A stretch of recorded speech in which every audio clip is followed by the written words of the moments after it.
또 한번 오늘은요 지도로 보는 신약성경이죠. 신약성경을 보도록 하겠습니다. 여기에서는 이제 뭐 사복음서로 표현을 했는데요. 아마 사복음서 먼저 하고 11과에서 지난 시간에 얘기한 거 나머지 것들을 지도로 한번 볼 거예요. 그래서 오늘은 사복음서에 대해서만 그 지도로 본다. 그렇게 보시면 되겠어요. 자, 아래 표를 보시면요. 예수님의 생애에 대해서 이제 얼마나 잘 알고 계신지 한번 써보세요. 책에다. 그래서 순서, 그러니까 사건 발생 순서대로 빈칸에 이제 이렇게 써보시는 거예요. 그리고 써보신 다음에 맞는지 내가 제대로 알고 있는지 한번 보시면 좋을 것 같아요. 한번 각자 한번 해보시고 좀 이따 우리 한번 다시 한번 해볼게요. 자, 그렇게 써보시면 되고요.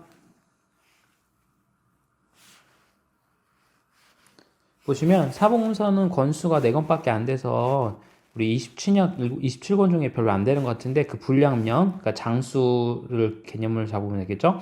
그래서 장수를 따져보면 결국은 약 신약의 45%를 차지한다. 라고 보시면 되겠고요. 자, 예수님 당시에 구약의 세계 요거 우리 한참 그렸죠. 구약 별 때 이제는 신약. 예수님 신약 세대의 이 그림, 기본 틀, 요 그림 보도록 하자. 그 얘기입니다. 그래서 보시면 예수님께서는 일평생 고향에서 160km 이상 떨어진 곳에서 가보신 적이 없다. 그러니까 여기 안에서 계속 뱅뱅뱅뱅 도셨다. 이렇게 보시면 되겠어요. 되셨죠? 대략 160km면 한 천안 조금 더 지나서 갈까요? 청주 정도 될까요? 그 정도 거리 될 것 같아요. 우리 인천에서 개념을 잡으면 보시면 되겠고요.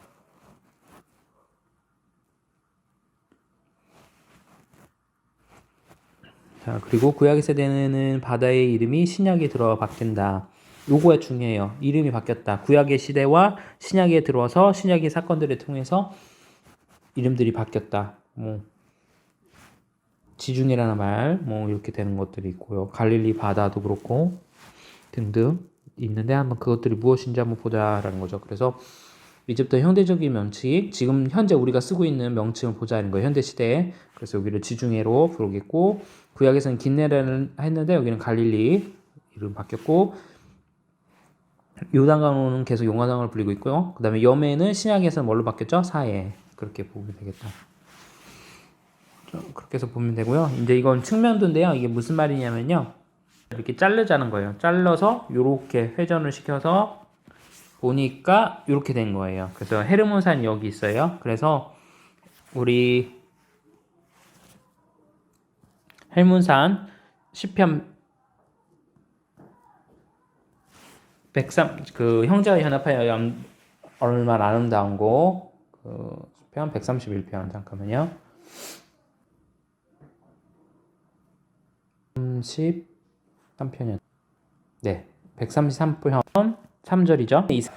해발이 높아서 여기에 이슬이나 좀 얼음들이 이렇게 눈들이 녹아서 그물들이 졸졸졸졸 흘러서 이렇게 가는 거예요. 그게 이렇게 흘러서 이렇게 간다 그 얘기예요.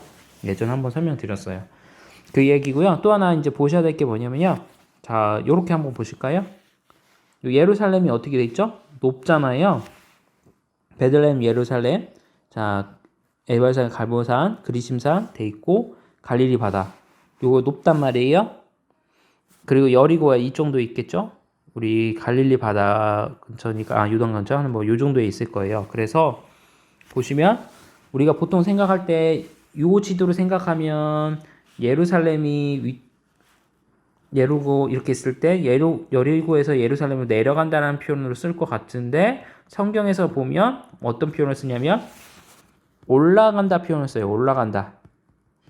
예루살렘으로 올라갈세. 요것 때문에 그런 거예요. 이렇게 해발고도가 예루살렘이 더 높으니까 지도상에서 보면 이렇게 가면 내려간다는 표현을 우리가 쓸 수 있잖아요. 근데 그게 아니라 요거 그림으로 다 보지 말고 요 그림으로 봐야 된다. 그래서 예수님이 여기다가 이렇게 예루살렘으로 가는 것처럼 보여서 이게 내려가는 것처럼 보일 수 있으나 그게 아니라 원래는 어떻게 해요? 올라가는구나. 그 얘기입니다. 그래서 이렇게 해발고도 한번 참고하시면 될 것 같아요. 해문산이 가장 크다. 그래서 보시면 남북 측면도를 보시면 남국 위아래 상대적으로 높이를 비교할 수 있다. 해문산이 다른 산보다 유독 높고 요단강과 갈릴리 바다가 사이로 유입될 때 이해되셨죠? 이렇게 사이가 수위가 낮으니까 물이 흘러서 계속 사이까지 가는 거죠. 그리고 사이에서는 더 이상 흐를 데가 없으니까 여기만 어떻게 해요? 고인물이 되는 거죠. 그래서 어떻게 해요? 얘가 이제 죽은 호수가 되는 거죠. 그리고 염도가 엄청 높고 그래서 우리 몸도 뜨게 되는 거죠. 그렇게 되는 겁니다.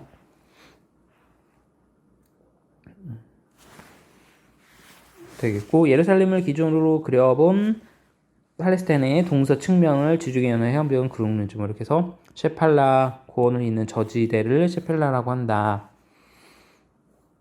저지대 이제 평야지대 그리고 산악지대 요단강 내려가 가파라는 요단 고원지대 이렇게 고도 나타나고 있다. 그래서 보면 이 측면에서 보면 성경 속에 나오는 사람들이 예루살렘 향하여 남쪽에서 서쪽으로 갈 때 뭐라고 표현해요? 남쪽에서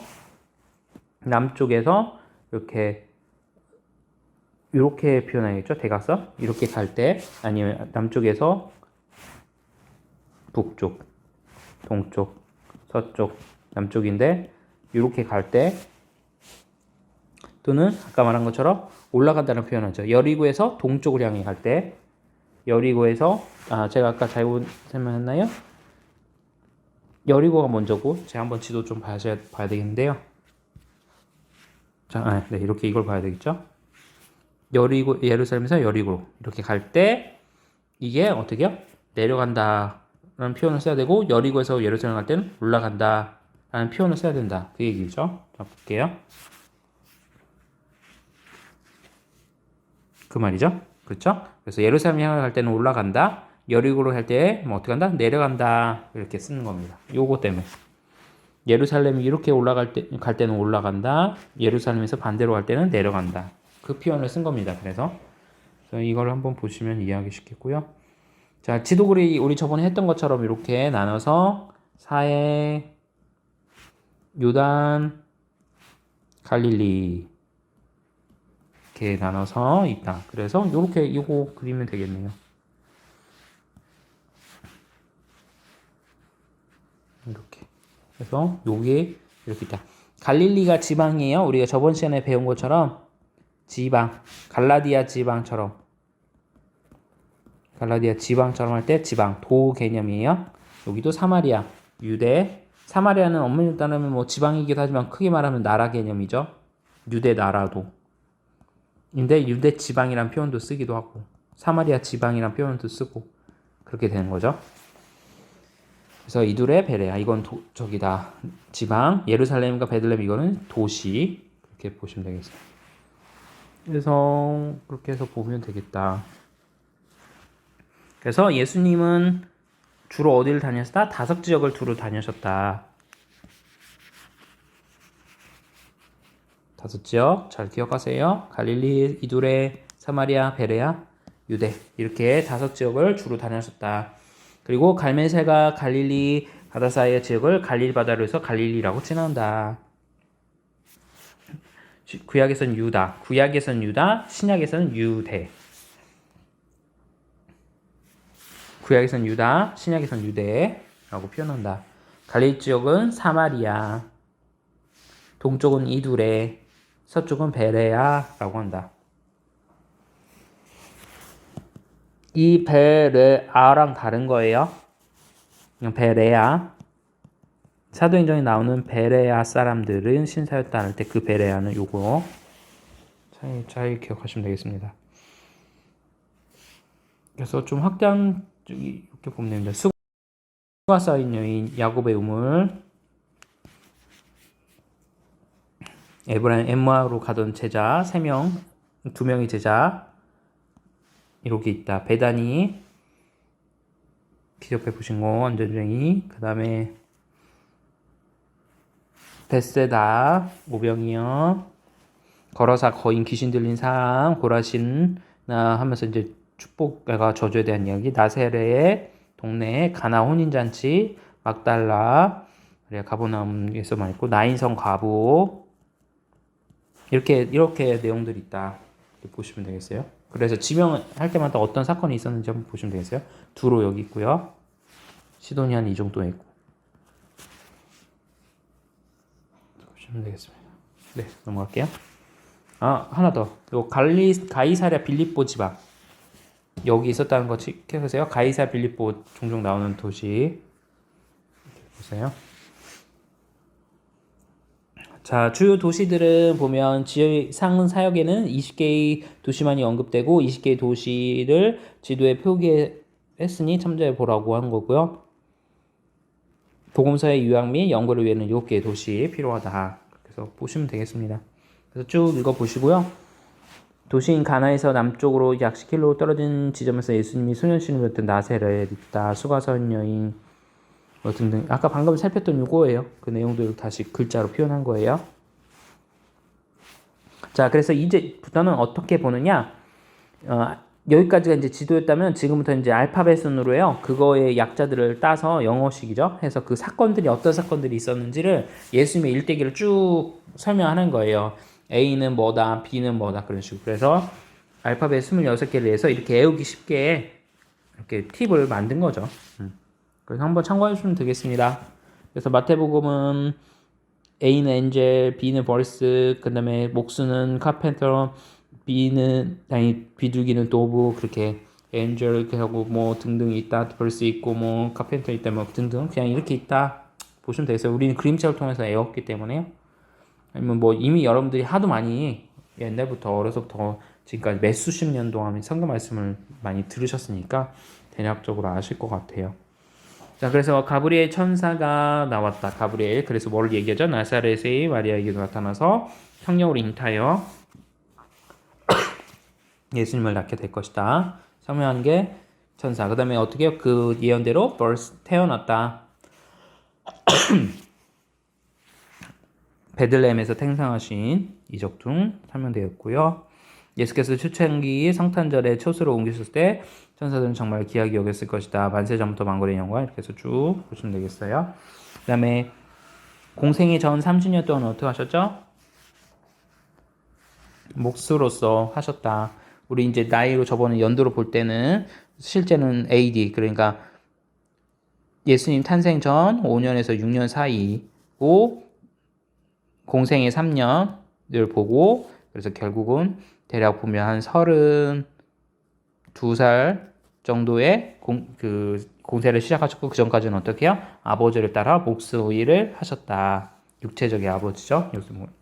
그 얘기고 그렇지만 예수님의 인성과 신성은 예수님이 소년 시절에 지혜와 키가 자라면서 하나님과 사람이 더욱 사랑받아 갔고 또 예수님이 잃어버렸던 사건을 통해 기억나시죠? 그리고 예수님과 그 성전에서 종기 지도자들과 성경을 갖고 논하는 장면 어렸을 때 그 내용들. 그 다음에 이제 공생을 시작하자 어떡하죠? 성령이 비둘기처럼 내리셔서 기름 부으신 가운데 내가 기뻐하는 자라라고 이야기하면서 그리스도의 삼중직, 그리스도의 기름 부으심을 설명했죠. 세례로 예를 들고 그리고 보라 세상지를 지고 가는 하나님의 어린 양이다 하면서 예언의 말씀이 드디어 성취되는 장면을 나오게 되죠. 그럼 에너미 복수는 뭐죠? 세례를 받으신 다음에 3번 시험 받으셨다. 3번 시험 받으신 거 알 수 있으시죠? 그래서 그렇게 해서 보면 되죠. 40일 동안 금식을 하신 상태였고 그 다음에 3번에 시험 돌을 떡되게 하라, 빵이 되게 하라 뭐 생겼죠? 그 다음에 높은 데서 떨어져라 그럼 너를 보호하시겠다. 시험치 말라. 그 다음에 절해라. 주여와 너의 하나님만 경외하면서 이렇게 하시고 말씀으로 무리찔르셨다. 이 내용도 잘 아시는 거고요. 자, 플로워는 이제 제자들 네 제자 먼저 부르시죠. 네 제자 뽑고 부르시는 거 장면 나오고요. 애우는 팁 그냥 이렇게 해라. 맨 55번가 스트릿이다 라고 하는 건데 이제 마태, 안드레, 나다니엘이 바돌로메, 시몬, 가나인 자, 그 다음에 도마 자, 보면 이 시몬과 이 시몬이 다른 거 기억하시고요. 도마, 피터, 그다음에 필립, 뭐 야고보, 제이 이렇게 해서 쭉 있다. 뭐 그렇게 해서 애우라는 건데요. 이것이 잘 애워지시면 이걸로 하시면 좋을 것 같아요. 자.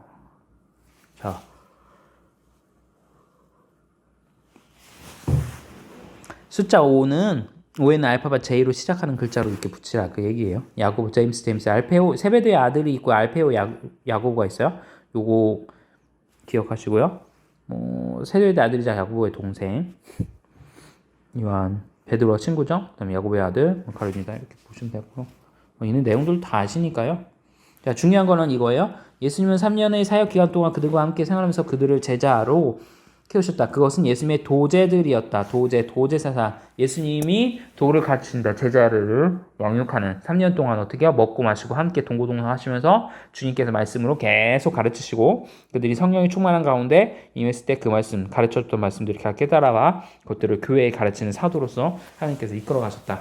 그래서 도제사상, 제자 사역이라는 것은 제자 훈련이라는 것은 다른 게 아니라 여러분들에게 말씀을 가르치고 또 여러분들에게 성경적인 사고와 가치관을 갖고 행동하도록 계속 권면하는 거죠. 그것이 이제 제자 훈련인 겁니다. 그래서 제가 제 성에는 조금 죄송하지만 좀 성에는 차지는 않지만 어쨌든 2년 동안 제가 여러분들에게 말씀을 계속 가르쳤던 거는 이렇게 양육을 했던 거는 바로 제자 훈련을 삼는 겁니다. 훈련. 그 제자 훈련은 게 좀 더 빡세게 여러분들을 하게 했어야 되는데 이게 코로나가 걸려갖고 계속 생각하게 제가 여러분들한테 질문하게 하고 말씀대로 한 주 동안 우리가 배운 말씀을 한 주 동안 살으셨는지를 계속 제가 묻고 또한 그것에서 우리가 실패했을 때 다시 한번 하나님 앞에 나아갈 것을 다짐하면서 계속 예수님을 닮아가도록 제가 권면하고 하나님의 말씀, 예수님은 이런 때 이렇게 말씀하셨다. 이 말씀대로 우리가 살도록 노력해보자 라고 하면서 우리가 같이 힘을 내서 으쌰으쌰 하는 것, 이게 바로 제자 훈련이에요. 그래서 예수님을 닮아가는 게 제자 훈련이다. 어떤 성경 공부 1번부터 우리가 그림책을 다 1번부터 끝까지 다 하고 이거 끝내면 제자 훈련 끝! 나는 제자 훈련 다 했는데 그렇게 얘기하시면 제자 훈련을 제대로 하지 않은 거예요. 제자 훈련은 평생에 걸쳐서 이루어지는 거고 아까 말씀드린 것처럼 예수님을 닮아가고 예수님처럼 행동하고 예수님처럼 살아가려고 노력하고 그것들을 할 수 있도록 훈련하는 것이 제자 훈련이다 라는 것을 여러분들이 기억하시면 좋겠어요. 그래서 주님이 우리에게 명령하신 십자가를 지고 주님을 쫓을 것, 제가 이제 수요일날 다음 주에도 또 설교하고 지금 그 바디메오 설교하고 있잖아요. 바디메오. 이게 제자 훈련이에요. 이것이 제자 훈련의 큰 골격이 되어 있어요. 물론 이 바디메오뿐만 아니라 다른 성경에도 많이 나오지만 그런 내용들을 여러분들에게 말씀을 드리는 겁니다. 자, 게스트는 포도주 기적 베푸신 거 기억나시죠? 가나의 혼인잔치 이렇게 있었고 물질 변수 이거는 무에서 유로 창조하는 물이 포도주로 변하는 거는 불가능한데 그것을 하셨다. 그리고 이것은 뭐예요? 예수님의 신성 나오고 결국 가나의 혼인잔치는 뭘 의미하죠? 결국은 예수님의 구속 사역을 이야기하죠. 우리를 구원하시는 기독론에 대한 그 교리죠. 내용들이 있다. 예수님이 이 땅 가운데 인성과 신성을 갖고 오셨고 왜 오셨는지 그 이야기를 하는 것이다. 그 이야기를 하는 겁니다. 자, 그 다음에 성전 전화 사건. 여러분들 이거를 아셔야 될 게 뭐냐면요. 이게 이제 요한복음 같은 경우는 2번이 나오다 보니까 혼동이 돼요. 왜냐하면 보통 성전 전화 사건이 다른 복음서에는 어떻게 표현되어 있냐면 공관복음에는 예수님이 십자가 지러 가시기에 예루살렘 입성하잖아요. 그 예수님 죽기 전 일주일 전에 있었던 내용 가운데 이 성전 사건이 나와요. 근데 요한복음은 그렇지 않아요. 그럼 그 말은 뭐냐면 기자가 실수했느냐, 요한복음을 쓴 요한이 잘못 기록했느냐 그게 아니라 성전 정화 사건이 2번에 걸쳐서 일어났다. 거고 제 생각에는 요한이 그 요한복음을 쓸 때 끝에 뭐라고 했냐면 예수님의 모든 행정에 대해서 이 책에 다 기록할 수 없다라고 한 것처럼 예수님 수시로 성전 정화를 어쨌든 하셨던 것 같아요. 그래서 요한복음에서 2번이 기록되어 있다라는 거 보시면 되겠습니다. 그래서 기도하는 집. 내 집은 만민이 기도하는 집이다. 왜 장사는? 이것도 우리 그림자 설명서 다 드렸죠? 왜 그렇게 표현했는지 기억하시면 되겠어요. 자, 예루살렘의 구도는 이렇게 되어 있다라고 보시면 되겠습니다. 예수님이 당시에 예루살렘 벳박이 게세반에 가서 기도하시잖아요. 이렇게 돼 있고 베다니 중풍병자 요새 성전 예루살렘 성이고 성 안에 성전이 있는 거죠. 아시죠? 이렇게 헤롯 궁전 있고 가족궁 가야바의 집 다락방이 있었다. 보시면 되겠습니다.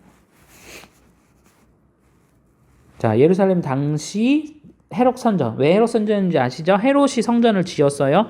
헤롯이 되고 나서 이것도 한번 설명드렸는데 헤롯이 분분왕신이 됐잖아요. 이 간사한 사람이잖아요. 헤롯이 돈으로서 그 위치에 정량을 지키고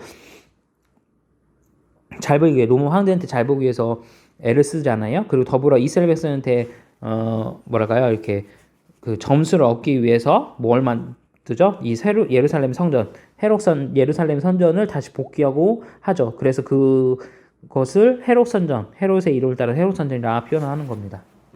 그러니까 원 솔로몬 성전은 망했잖아요. 누부갓네살 왔을 때 기억나시죠? 그리고 다시 에스라와 함께 예루살렘 성전을 복귀했지만 또 침략들 당하고 온전히 잘 이루지 못한 가운데서 지금의 예루살렘 성전을 헤롯 성전이라고 표현을 하기도 하는데 헤롯이 어쨌든 이렇게 준공해서 백성들한테 점수를 따려고 노력했다. 그래서 성소와 지성소 이스라엘들 이렇게 있다라는 걸 보시면 되겠습니다. 이거는 이제 그 왜 돈 성전을 파는 대로 만들어놔 그 내용들을 저 환칙이 설명드렸죠? 환칙이 나오고 이제 동물 구입비 한 거 내용이고요. 이렇게 해서 보시면 되겠고요. 자, 그다음에 면담 이거는 인터뷰인데 뭐죠? 유대 갈릴리인데 바리새인 누가 오죠? 디모데가 한밤중에 몰려오죠. 왜냐면 바리새인이고 사내들이 고능이니까 예수님과 만나는 적대관계에 있었던 그들인데 바리새인들은 예수님과 적대관계고 사내들인도 역시 적대관계였잖아요. 근데 이 사내들인 공회원인 니고데모가 예수님을 만났을 때 그것을 다른 사람들 보면 니고데모가 난처해질 수 있죠. 그러니까 몰래 밤에 한밤중에 와서 예수님을 찾고 그에게 예수님한테 신앙적인 궁금증들을 질문을 하게 되죠. 그래서 니고데모에게 거듭나야 된다 그 얘기를 하시고 나중에 니고데모도 예수님이 십자가 돌아가셨을 때 그 예수님의 시신을 거두는데 나서게 되고요. 또 그래서 예수님에 대해서 뭐라고 할 때 나서서 예수님을 변호하죠. 그 내용들 보시면 되겠습니다.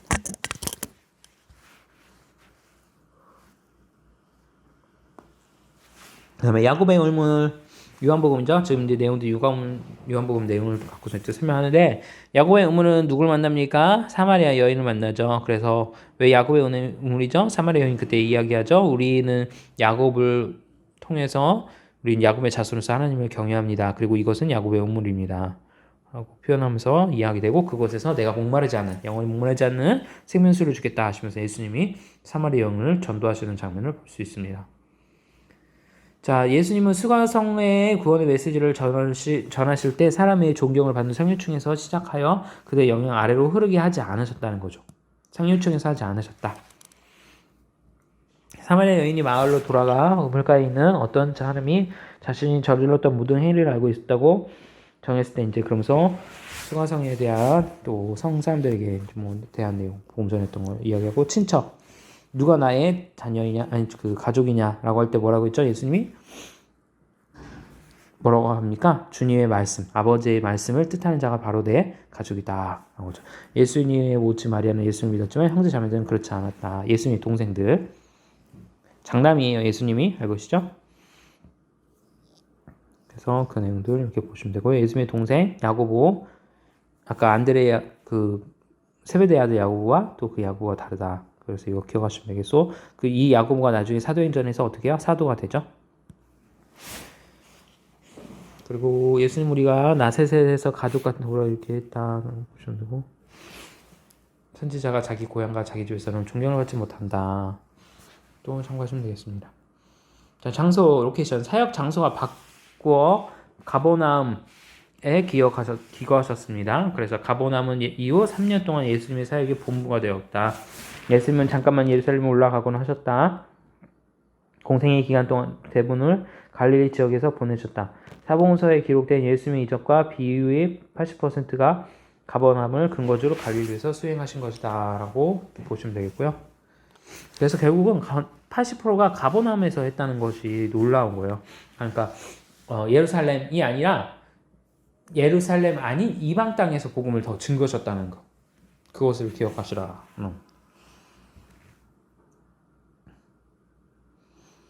예수께서는 가버나움에서 그리 멀리 하는 갈릴리 바닷가에서 제자들을 모셔고 생선 수율을 가르쳤다. 그래서 보시면 되겠고 제자들이는 모세의 율법에 시시콜하는 의미까지 꼬치꼬치 따지던 서경하던 바리새인들의 의를 능가해야 했다. 라고 말씀하셨죠. 너희들의 의가 서경과 바리새인보다 나아야 된다. 그래야지 세상 사람들이 너희들을 향해서 비난하지 않는다. 그 얘기 하셨죠. 그러니까 우리가 참된 그리스도인이 되려면 우리들이 그러니까 행위로서 그 의롭다 하심을 받는 것은 아니지만 말씀드렸죠. 그렇지만 그 행위를 보고 또 다시 어떻게 우리에게 의롭다 하신다고 하셨죠. 다시 말씀드릴게요. 제가 의롭게 되기 위해서 행위로서 나타나면 되지 않지만 우리가 그러니까 어떤 주님한테 칭찬받을 걸 생각하고서 하는 것도 물론 하나님이 기뻐하실 수도 있겠으나 하나님 우리에게 원하시는 것이죠. 우리가 그냥 빛이니까 빛을 내는 거예요. 빛의 자녀이기 때문에 우리는 빛이죠. 빛은 어떻게 어둠을 바치게 돼 있어요. 그 본질상. 소금은 맛을 어떻게 해요? 짜게 되어 있거든요. 그것처럼 우리가 칭찬받으려고 의로운 삶을 사는 것은 그렇게 해서는 우리가 의롭게 될 수 없지만 그렇지만 하나님께서 우리가 어떻게 해요? 은혜를 받고 감사함으로 빛된 삶을 살면 그 모습을 보면서 우리 의롭다 하신다고 설명드렸죠. 그 이야기하는 거. 서기관과 바리새인과 예수님과의 차이. 외적인 의가 우선시됐지만 예수님 내적인 의가 우선시됐고요. 외적 규범과 내적 영혼. 하나님의 말씀과 전통을 하나님의 말씀, 하나님 자신의 권위로 말함, 하나님의 의, 믿음 이렇게 되어 있다. 이게 차이점이다. 보시면 되겠고요. 자, 자연 기적 베푸시는 거 2절. 자, 왕의 신하의 아들을 고치셨고 물고기를 많이 잡게 하셨고 회당에 귀신 달린 걸 고치셨고 베드로의 장모 10병 난 거 고치셨고 문둥병 환자를 고치셨고 중병 환자를 고치셨고 속 마른 자 해서 쭉 이렇게 나온다. 참고하시면 되겠어요. 자, 이 밖에도 예수께서 베푸신 이적이 무수히 많다. 너무 많다. 니고데의 말이 옳다. 보통 사람은 예수님이 행하신 이적을 행할 수 없다. 예수님은 하나님 도우는 선생이다. 그 이상이다. 그 얘기를 하는 거고. 자, 이제 반대. 뭔 반대를 할까요? 예수님에 대해서 반대하는 사람들이 나오겠죠. 그래서 예수님에 대한 반대가 크게 다랬다. 유대 지도자들이 예수님에 대해서 공식적으로 판결을 내린 곳이 가버나움이다. 그들은 예수님이 하늘에서 왔느냐 지구에서 왔느냐 하는 것 중에 하나를 선택해야 했다. 그들은 예수님을 선한 도구, 교사 정도로 간주해버리고 넘어갈 수가 없었다. 그러니까 단순하게 교사 정도로만 간주해보고 넘어갈 수가 없었다는 거죠. 왜요? 예수님은 정말 살아계신 하나님의 아들이시니까. 그래서 예수께서 신성을 주장하셨을 뿐만 아니라 실제로 수자연적인 이적들을 수없이 행하셨기 때문이다. 그렇다고 예수님의 능력이 하늘로부터 온 것이라고 인정할 수도 없는 노릇이었죠. 자, 그러면서 유대 지도자들 얘기한 거예요. 그러니까 유대 지도자들은 예수님을 인정해야 될 것 같고 그런데 또 자기들은 정치적 입장으로서는 인정해서는 안 될 것 같고 근데 예수님이 베푸신 그 기적들을 보면 이것은 어쩔 수 없이 해야 될 것 같고 이렇게 온전히 예수를 믿지 못하죠. 그렇게 됐고요. 그들을 향해서 바리새인을 향해서 인도하는 소경이며 그러니까 인도하는데 소경 그렇게 됐고요. 그들을 향해서 바리새인을 향해서 인도하는 소경이며 그러니까 인도하는데 소경이 인도하면 어떻게 됩니까? 말이 안 되죠. 넘어질 수밖에 없고 구덩이에 빠질 수밖에 없죠. 근데 그것이 바로 바리새인들이었다.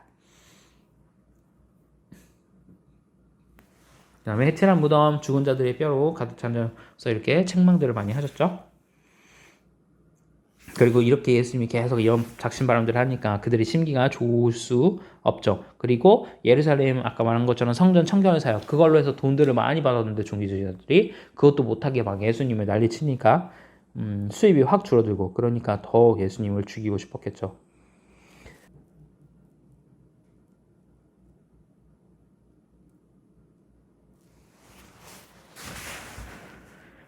예수님은 그렇게 해서 바리새인들이 가버나움에서 내린 결정이 용서받지 못해 죄며 이렇게 쭉 됐고 그다음에 비유는 예수께서 공생의 사역을 시작하신 때부터 바리새인들과 서기관들이 가버나움에서 성령을 해방하는 죄를 지키기까지 몇 가지 비유를 말씀하셨을까 한번 볼까요?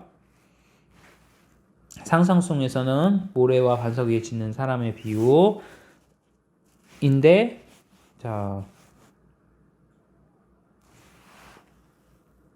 이것이 산상수훈의 결론이라는 거죠. 산상수훈 이제 5장부터 6장까지 나오는데 이것의 5장부터 7장까지 나오는데 그 상상론의 결론이 뭐냐? 모래와 반석 위에 짓는 사람에 대한 비유였다. 이 말은 뭐죠? 온전하게 예수님 앞에 반석 위에 세워진 집은 뭐예요? 예수님 말씀대로 행하고 예수님을 온전히 믿는 사람들을 표현하는 거죠. 그 다음에 또 비유가 나오죠. 뭐요? 네 가지 마음의 비유. 말씀하신 대로 자신을 반대하는 인간들이 더 큰 정죄감을 갖지 않도록 하셨다. 이것은 성경을 두루 관통하기보다 관통하는 기본적인 원리다. 뭐 해서 보시면 되겠습니다. 그 다음에 7번 가이사 칠보 지방이 일었을 때 자신의 정체에 대한 최근의 여론 동향에 대해서 알으셨고, 자 마태복음 16장 같은 경우부터 이제 나오긴 하니까 그런데 어쨌든 예수님의 그런 정체에 대해서 제자들은 예수님이 세례 요한으로 생각하는 이들도 많고 엘리야 뭐 다른 선지자들이 태어났다고 막 이것저것 막 말하는 사람들이 많다. 그래서 예수님께서는 어떻게 제자 너희 나를 누구로 하냐 그랬더니 베드로가 뭐죠? 주는 그리스도시요 살아계신 하나님의 아들이시니다 하고 나서 베드로는 예수의 이미 온전히 신성을 지니신 약속의 메시아로 믿었고 예수는 그런 베드로의 믿음을 아낌없이 칭찬하셨다. 그리고 그런 진리는 스스로 깨우치거나 다른 사람에게 의해서 배운 것이 아니라 어떻게 하나님이 영적으로 깨워줘야 된다라고 예수님이 말씀하셨죠. 그리고 예수님 어떻게 자신이 하나님이라고 주장하셨고 그러면서 더더욱 빌미를 제공하게 되죠. 그리고 자 이제 계시 하나님의 말씀을 계시 어느 날 베드로와 요한과 올라가서 갔더니 특별한 계시가 나타났어요. 무엇이죠? 예수님께서 그들 앞에서 어떻게 변화산 사건이 일어났죠? 변화산. 이것도 뭐 다 아는 내용이고요. 돌로 치신 거 예수님이 유월절 명절을 지내려고 예루살렘에 이르을 때 유대인들이 예수님을 돌로 치려 했다. 예수님의 능력이 뭐라고? 사탄에서 나온 것이라고 하면서 막 얘기했던 거. 자, 죽이고 있던 거고 그 다음에 무덤 누가 살아납니까? 나사로 기억나시죠? 나사로가 죽었다는 소식을 듣고 일부러 늦게 가시죠. 죽을 때 갔죠. 왜요? 나사로가 죽었다 다시 사람으로 인해서 하나님께 영광 받으시고 그를 통해서 복음이 확산되는 것을 하나님께서 계약하셨기 때문에 예수께서 베다니에 당도하셨을 때 이미 나사로가 죽었고 그 얘기 듣게 됐고요. 일부러 또 천천히 가셨죠. 예수님이. 요한복음을 기록한 사도 요한은 땅에서 살다가 죽은 사람들이 장차 어느 날 하나님의 음성, 그러니까 아들의 음성을 듣고 다시 일어나 영원히 살게 될 것이라고 말했습니다. 어떤 이들은 부활하여 영원한 생명을 얻고 어떤 이들은 부활하여 영원한 상벌을 받을 것입니다. 둘째 사망, 둘째 부활과 둘째 생명, 영생 내용들 살펴드렸죠. 예전에 우리 계시록 할 때 봤어요. 그래서 나사로야 나오너라 해서 나사로를 살리셨죠. 뒤엎은 거. 자 아까 3년이 흘렀고 장사치제 쫓아낸 적 나오죠. 두 번째예요. 두 번째 성전 청결. 그러니까 이거를 혼동하시면 안 돼요. 그냥 글자를 읽을 때는 아까 나왔는데 왜 또 나오지? 분명히 성전 청결은 다른 복음서에서 십자가를 지러 가시기 전에 예루살렘 입성하셔갖고 했던 건데 왜 이렇게 될까라고 의아해할 수 있는데 아까 말씀드린 것처럼 두 번의 사건을 각각 따로 기록한 거다 보시면 되겠고요. 미래에 일어날 일에 대해서 예언의 말씀을 해주시고요. 예루살렘 파괴서부터 해서 여러 가지 얘기를 하셨죠. 그 다음에 이제 세족시 요랑복음에만 나오죠. 세족시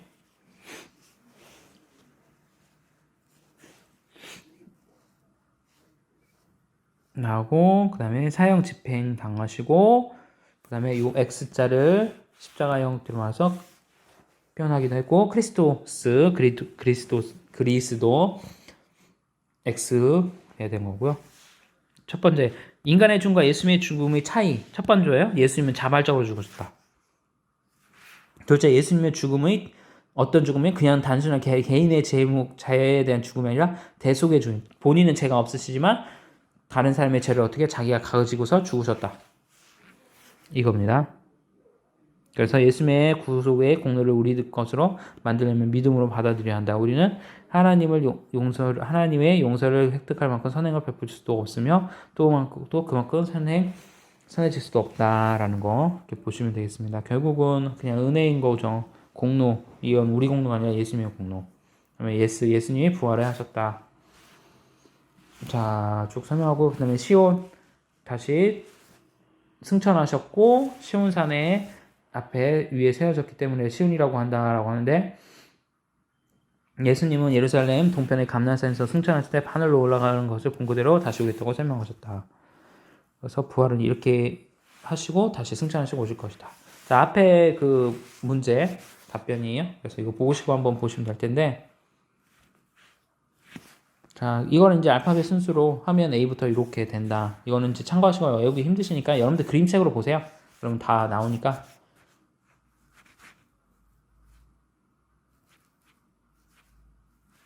요거 순서대로 한번 적어보시면 좋겠습니다. 한번 앞에 거 문제 보고 하고.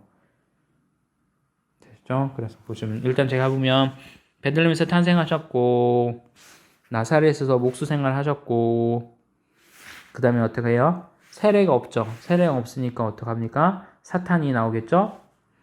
사탄이 한 다음에 어떡합니까? 혼인잔치에 가셨어요. 가나안에.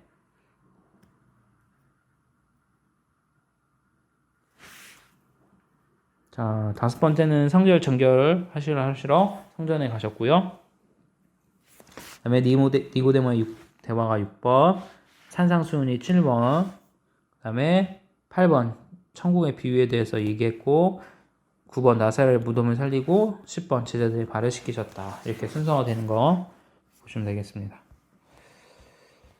뭐 이 정도만 할까요? 네. 그냥 이 내용들 아는 내용들을 한번 그냥 훑고 지나갔다 보시면 되겠어요. 그래서 보시면 되고 아 참 이거 지도 알파벳은 C로 되어 있다. 그래서 아까 전에 말했던 갈라디아 사마리아 막도 있잖아요.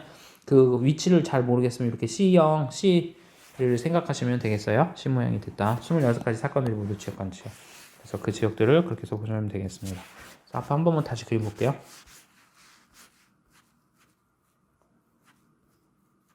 요 그림을 잘 기억해 두시라는 거죠.